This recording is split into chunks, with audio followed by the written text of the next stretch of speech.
Different decisions are made when I speak with these mums, different outcomes occur, but at the heart of it, for me, it's about ensuring that when women are making a choice, they are given up-to-date, objective and consistent information. For without information to choose from, their choice simply becomes an influenced decision, usually from within the medical field.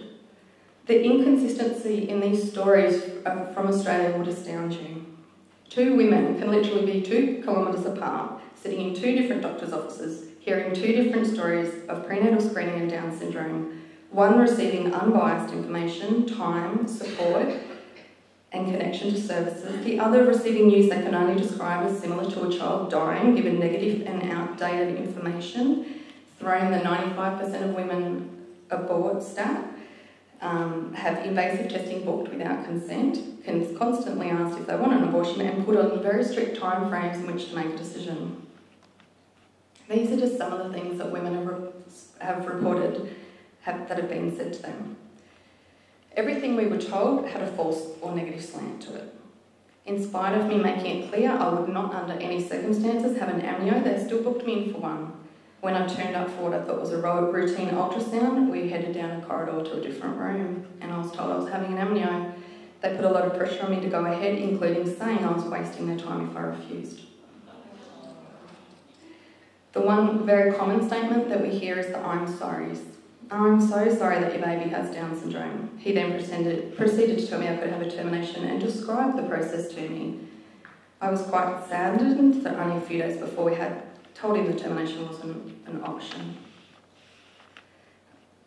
Another one. After the ultrasound, the doctor asked to speak to me and said things did not look good. He then rattled off statistics about how having a baby with Down syndrome would affect my other child and my marriage. He gave me a handout and said, "You know, the word mongoloid is sometimes used to describe Down syndrome babies."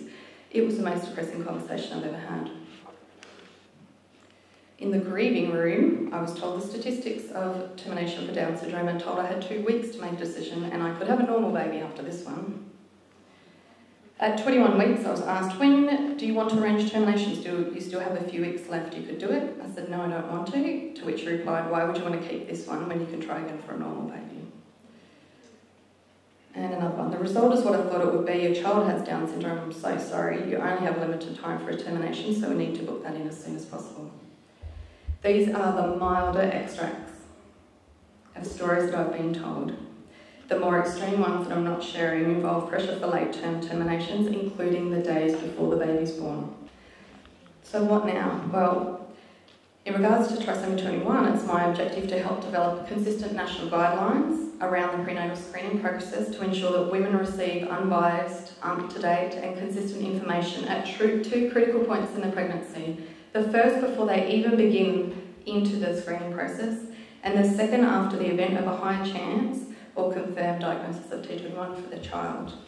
Currently, Australia has no guidelines or essential practices around prenatal screening, no consistencies in what information is given to women, no consistency in the referral process to other specialists, no consistency in the use of objective terminology in delivering a potential diagnosis, and no consistency in the ongoing support and connection to services. Adoption is also never given as an option at the point of a prenatal diagnosis pregnancy, but is still offered today at the point of a birth diagnosis.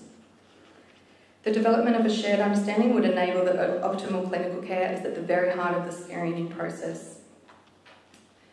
After all, you live with a diagnosis of Down syndrome touching your life, no matter what you choose.